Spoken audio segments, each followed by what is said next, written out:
Hello and welcome to another episode of the Student Loan Punter Podcast. It's your host, Travis, and today we're going to talk about the last call for the IDR Waiver / IDR account adjustment. If you listen to this podcast, you probably know what this is. You've probably heard me talk about it several times, but the final deadline, and if you listen to this pod, you'll also get the joke, final, because they always keep extending everything they do here in the Biden administration when it comes to student loans. But the supposed final deadline is April 30th. Now, it's very possible that by the time this podcast comes out, that they might have already announced they're going to extend it to June 30th. So if it does, this podcast is still relevant, but it's just something that I want to really share a lot of, because I think a lot of people still have no idea what this is, have no idea how they could benefit, have no idea, what to do. So let's just go back to the very beginning and sort of the genesis of the IDR waiver. Okay, so I think that this is probably a program that was dreamed up by someone that works for Senator Elizabeth Warren, or maybe it was the senator herself that dreamed it up. I'm not sure, but the reason I think that is for a couple reasons. So one, it was her office that pushed through the making forgiveness tax-free that happened in the American Rescue Plan in 2021, and then I think it was either shortly before that or shortly after that, her office sent the Department of Education a question that asked a bunch of, politicians often do this, right? If you ever see a congressional hearing, politician will often ask a question with a very leading answer that they're trying to get to. So her letter to the Department of Education was very pointed on asking them to very specifically define how many people had been in a repayment for a certain number of years. Now, it's notable, too, that the way she asked this question asked them to define it basically based on the loan that was the oldest that somebody had. So, in other words, she asked, how long a borrower's been paying, specifically. So she was defining it in the way that the IDR waiver defined the problem, which is that if you've been in repayment for 20 years, you might have one loan that's 20 years old. You might have gone back to grad school and taken out more loans. And so, the borrower has been in some kind of student loan repayment for 20 plus years, but the debt has been borrowed over a longer period of time, right? But the IDR waiver was groundbreaking because it allows people to consolidate and get credit for their consolidation loan based off of whatever loan is the oldest. Now, what's so interesting about this, right, is that was really a preview. I think that, in general, whenever I'm talking about student loan policy and, who does a great job on student loan policy, it's pretty much entirely the Democratic Party that, cares deeply about student loan policy and plays the long game, right? Republicans on student loan policy have essentially lost in terms of their policy preferences, time and time again. And so this IDR waiver was something that I think that they had been planning for years, right? And this was in early 2021 when all this was being discussed.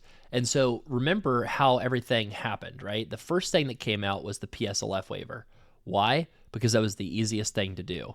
Because the PSLF waiver, you're able to essentially paint the really the most amazing, positive, example that you can, right? Remember how the PSLF waiver was essentially announced the day or two before. CBS 60 Minutes did some sort of special on military service members who had not gotten PSLF and gotten rejected, right? And a couple days after that, PSLF waiver announced, right? A lot of times, this happens for all administrations. These things are very much coordinated by really smart people that know what they're doing, right? So it's very likely that they tipped off somebody at some, media outlets of, hey, let's build up the fact that this is a big problem. And it was. I'm not saying it wasn't. I'm just saying this is how all this stuff happened. And then the PSLF waiver, that's how they started, right? They started with the PSLF waiver, and I still think the reason they did that was because they were concerned about legal challenges from FEL investors, FFEL investors. Now, those are people that have FEL loans that are commercially owned but federally guaranteed. And by doing something like the PSLF waiver that encourages consolidation, that takes away the interest income of those investors, I think the administration was super worried about that. And so they started off with the PSLF waiver to essentially do something that was fairly quiet, right? They didn't start with the IDR waiver because they didn't want people to file lawsuits. So you start with the PSLF waiver, make it sound like it's no big deal. PSLF waiver, very successful, right? Really had a ton of benefits to a ton of people. And a lot of our clients got a ton of benefit out of it too. Now, a little bit after that, there was a recognition that the PSLF waiver was not going far enough, right? It wasn't helping as many people. It was only helping public servants. So what the Biden administration did is then they went after folks to help folks that had, debts for a long period of time, right? In a very similar fashion, there was some strategic leaking to certain key reporters about, how many people have been in repayment for decades, right? And remember that letter that was a response from Senator Warren that she sent to the Department of Education. There were, I think off the top of my head, 4 million people that had been in repayment at least 20 years in that letter, the way it was defined. And so effectively that's 10% of all people that can be forgiven immediately, right? If you think about needing 20 years worth of credit for forgiveness. And so anyways, they came out with the IDR waiver, and initially, I'll never forget this, like the IDR waiver, they announced it, and I think I freaked out because I knew how big of a deal it was. I called a reporter about it, and they were just like, leave me alone. I don't blame them. But it was a huge deal, and in the press release, I'll never forget how they were like, a few borrowers, they really, again, were so terrified of the lawsuit risk.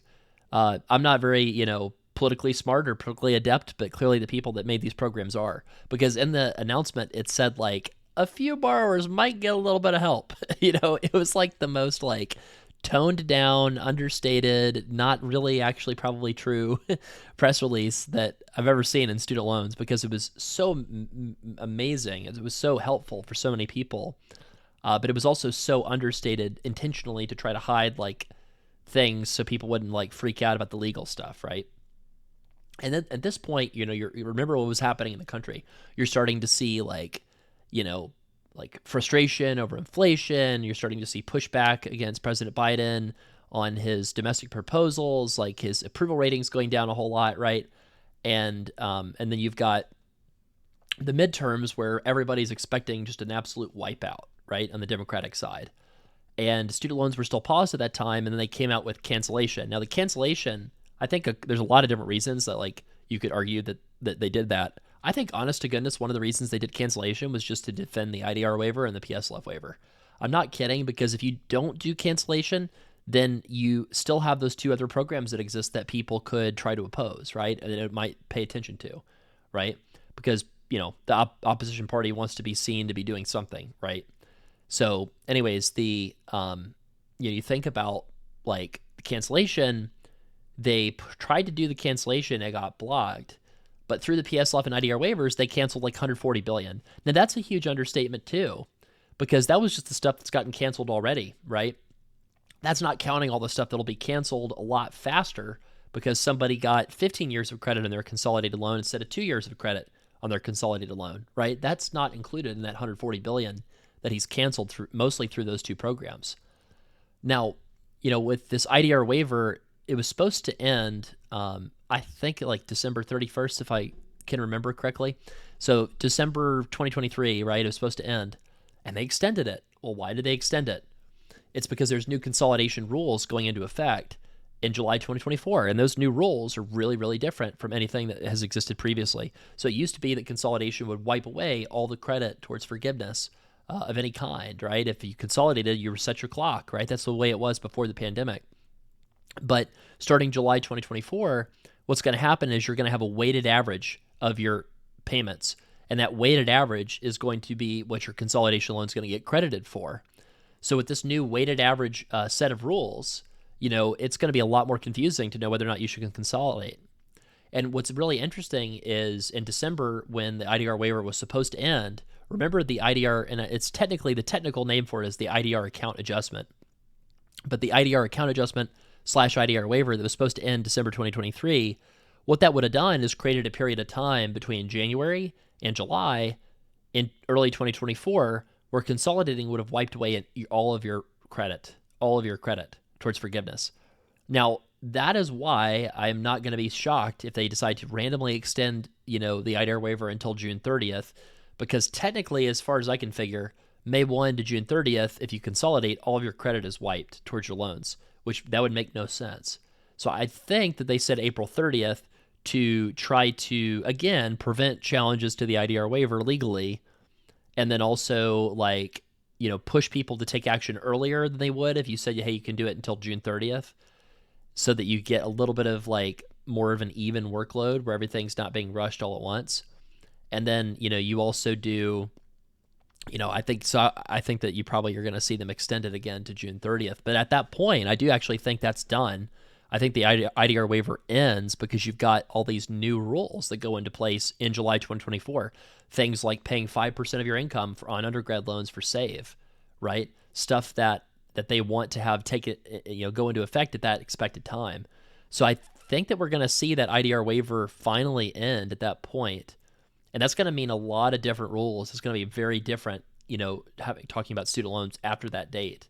And so you cannot count on the IDR waiver getting extended, right? So if you could at all benefit, and the way you would know this is if you have loans that have any type of different history to them, you probably could benefit. You need to double check before it's too late. If you have friends that you went to school with that, let's say you took out some FFEL loans, or let's say that you had, you did a program with people in their 20s, 30s in graduate school, those folks very, very likely have, some older loans that could get their credit applied to the newer loans they have by consolidating. And it's really almost too late, right? April 30th. It's like very imminent. So what do I want to say for last call for the IDR waiver? If you want to consolidate to get extra credit, you have only a few days left to do it, right?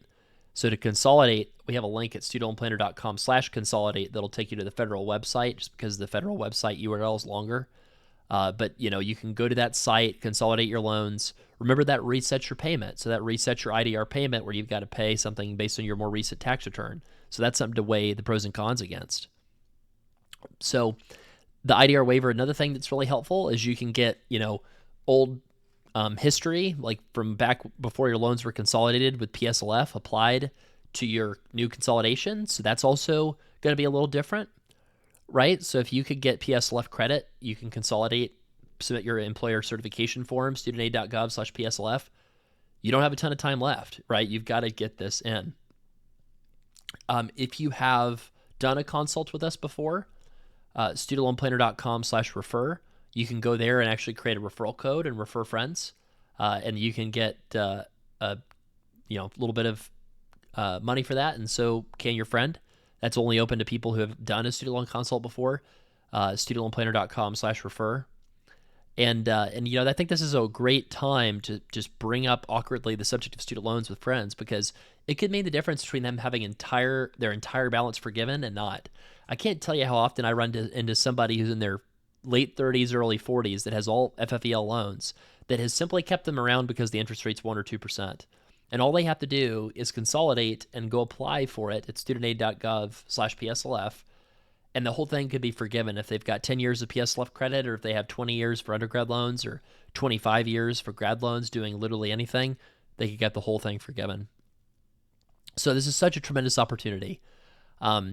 So I will mention it one last time for this pod, just to remind people one last time. But before that, I thought it'd be kind of fun to take some questions. We haven't taken listener questions in a while. So I'll read off a few questions here from our SpeakPipe voicemail. And let's just see. We've got the first one. There's actually a few questions in this, but I think all of them are really interesting questions and would appeal to quite a few people. So let's go ahead and listen to this first listener in her series of questions. Good morning, Travis. Thank you for listening to my voicemail. I'm a long-time listener of your podcast, and I appreciate everything you do for us regarding our student loans. My first question is the 20-year cancellation. I hear about it. I did not take out my first loan until the fall of 2004. So August 2004, it will be coming up on 20 years. I had a friend say that there's a complaint out there that borrowers that took out loans 20 or 25 years and they wasn't automatically forgiven. There's a complaint that you can file. She also recommended that I do this complaint because it may go away next year. I heard that the complaint is pretty lengthy. Is it something I should do? And then if it goes away, I can possibly be grandfathered in, or just hold off. Also, with the 20-year forgiveness, if for whatever reason I do get forgiven, do you have to pay taxes on that? because I owe six figures of student loans. My next question is, I'm in PSLF, and I heard on a YouTube video that they have something July 2004 that you can take whatever qualifying payments you have, subtract it for the 120 payments that you need, and then you could take the amount of payments that's left times the amount that you owe and literally just pay off your loan. For example, I have currently 68 loans. By time this July 2024 comes, I'll have 77. If I were to take 120 from 77, I get 43 payments. I'm on the save plan. If I take $200 times the 43 payments, that's $8,600. So she said that you can take this $8,600 and it should wipe away all your loans. I mean, granted, with the ECF and stuff like that. She said this was a new update in January 2024, but I do not see that on the Department of Education. So I just wanted to see, have your team or you heard anything about this? Because that would make me only pay $8,600 versus the six figures of debt that I do owe. Supposedly this is supposed to be different than buyback, which to my understanding, which I didn't do a bunch of research, but I thought buyback was something where you already had over 120 payments, but I'm not honestly quite sure. And then my third question is, I was in repayment in October, so I paid October and November. Mohila put me in a administration forbearance for December and then took me out of it and made my payments start back in January and February. So I paid October, I paid November, I did not pay December. It made it ineligible. And my question is, I've heard in different PSLF groups that people have called back and asked for refunds for October and November. Do I qualify for that refund or not? Because technically I was in repayment. I physically go in there and pay my loans. I don't have it automatically debited. So that's just my question there. I did receive for February's payment that I got something from Credit Karma that said that my payment has been deferred. I made a payment between January 24th and February 4th, and it's been deferred. But then Mohila sent the message that said that the payment did count. Thank you very much, and have a good day. Okay, so first, if somebody's in payments, been making payments since 2004, the question is can I get forgiveness after 20 years? And the answer is it depends. So a whole lot of people that have borrowed for the first loan, they graduate in 2004, a whole lot of people go back to school at some point. It's just what I've seen, right? So if you took out that loan and you went back to school, they would have put you into in-school deferment. You would not have gotten credit during that period. Another thing is if you have loans from graduate school in addition to undergrad, you've got to have 25 years until forgiveness for grad school loans and 20 years for undergrad loans, right? So if you consolidate a loan from 2004 with a bunch of loans from grad school, which if somebody owes six figures, they probably do owe loans from grad school, that you would not get forgiveness after 20 years, you'd get it after 25 years. You do not have to file any complaint to get this, right? You do not have to file a complaint. You just literally would get it after you have 25 years of total repayment credit. And remember that during the IDR waiver, forbearance can count, right? Deferment can count if it's a certain type of forbearance and deferment. So that's changing. So think about that. So probably if somebody's in this situation where they have loans from 2004, the smart move, if you haven't already, is to consolidate everything together. That's literally the IDR waiver that we're talking about that expires, right? Now, I want to cover the question about PSLF. So in terms of like PSLF buyback, right? The PSLF buyback essentially is not nearly as exciting as really a lot of us thought it was going to be. There's a lot of like rumors out there, and I think that in general, I would just not listen to a lot of these rumors. Like a lot of people sort of just like say things and it's almost feels like it's made up. So you cannot go like you have 42 months of credit left, write a check for this 42 months right now and you're done. It's not how PSLF works. You've got to have the time and job, right? You've got to be making those monthly payments while you're working in public service. So you have to have the 10 cumulative years worth of public service. So, you unfortunately can't can't can't do it, can't do that. So that's just a good example of things that people say when it's not, you can't actually do something. And real quick point about the comment about forbearance and administrative forbearance and that kind of stuff. If we think about the forbearance situation, essentially, you can't really think about turning like a giant steamship or something like this. Like if you were in administrative forbearance, when they put you into that, like you can get refunds, but those refunds really should happen automatically. So if you made any payments while you were in administrative forbearance, you shouldn't have to ask for those refunds. It should just straight up happen. Hopefully that helps. And let's listen to another question. Hi, Travis. My name is Bob. I have two questions. One, where do I find the date when I have to recertify my income for IDR? Two, about how long does it take to get forgiveness after the 120th payment? Thank you. So for this question, basically the best way to do it in my mind is just go to studentaid.gov and log in, and then you should see like a My Data. Well, you should really see your name in the top right-hand corner. There's a drop-down. You can click on My Aid, and then you should see it's basically the NSLDS download that says like My Data download, something like that. And then if you just download the little ugly TXT file, you can Control F and type in IDR, or you can actually Control F anniversary, and you'll see your IDR anniversary date. I think you probably could just call your servicer too and ask, and they probably should have that information pretty handy as well. In terms of when you get forgiveness, once you made your 120th payment, I would say on average, I see it take 3 to 5 months. Some people that have been submitting things all along the way, it goes a little bit faster. Then if you've never submitted it before, then it takes a little bit more time.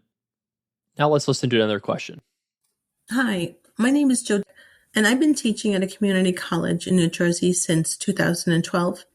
And I started out by teaching ESL credit courses, and then in 2018, I switched to the Adult Basic Skills program where I don't teach credit courses. When I recently submitted my PSLF application to HR, I was told that only the credit courses qualified for the 3.35 factor. Is that correct? I hope it's not. The thing you got to realize with PSLF is like the HR people are trying to do their best and they're trying to not commit something that could come back on them. So HR people are very conservative, very cautious, always want to try to do the most conservative thing that they can do. And there is no positive thing that happens to HR when they sign off on the PSLF form. I guess technically you could say you keep working for that institute or organization, and that's a positive thing. But in general, the positive upside for HR is not there. And then the negative upside for HR is also not there, but they don't know that. So when, someone's asked to attest to something, the HR people are naturally conservative and scared. And hey, I'm not really sure I should do that. You do have ways to submit something without a employer signature and have it be considered, right? But yeah, I think that it would be best to say, well, it doesn't really seem like it's very clear. And what if we let them make that decision instead of the employer, essentially try to get them to sign something that says you're working at this place during those periods. And I think that, it's worth giving it a shot. In worst case scenario, you might have to submit a separate application to like self-attest or something like that. And maybe even get the, just type in like FSA complaint to just file the complaint and try to get clarification for your own sake. Let's do one more question. Hey, Travis and Student Loan Planner team. Just wanted to thank you for all that you do. Thank you for the information you provide in this podcast and how it's so accurate and up to date. My question is for you today in regard to the IDR waiver and the direct loan consolidation process. Next month, my recertification date is due, so towards the end of March. I decided, due to based off of family side change and also with my income from the previous tax year, by doing a direct loan consolidation through studentaid.gov, it would not change my monthly payments of my student loans by doing consolidation. I decided to do that in order to help also with the IDR waiver that is set forth at this time. Now that I've done that application for the consolidation, do I now have to submit an additional application on studentaid.gov for recertification of my income as requested by my loan service provider, Mohila? Thanks. So for this type of question, essentially what usually happens is you do the IDR application at the time of consolidation. So in Student Aid, you're going through the consolidation. You've got to do that IDR application at the same time. But let's say you want to recertify because your income drops. Well, you can do that at any time at studentaid.gov/IDR. So if you go there, you can go in and change your payment if you have different income information you want to provide anytime you want to. So that's what I would suggest is if you're at all concerned, go to studentaid.gov/IDR and just re-enter your income information. So again, just one final thought here, guys. April 30th, final shot at the IDR waiver. That is a big deal. It's something that many people will be very frustrated that they're missing out on. The Biden administration is trying to make a new rule to help reach people that might not have known about this, but that's going to kind of depend on this election and which way it goes. So this IDR waiver is a huge opportunity for anybody to get extra credit on their loans if you have loans with different numbers of years of credit or months of credit. And, if you need somebody to help figure out if you should consolidate or not and make sure you get this in before the deadline, you can go to studentloanplanner.com/book and our team can give you a hand. Also, if you have any questions about stuff that's happening with student loans beyond the IDR waiver, like the weighted average consolidation rules, 5% income for undergrad, what might happen with Trump versus Biden in the election on student loan, the future of student loans, what might occur with a recent Republican lawsuit that was trying to eliminate the SAVE plan, you can go to studentloanplanner.com/voicemail and ask your questions. Thanks everybody for listening. Have a great week.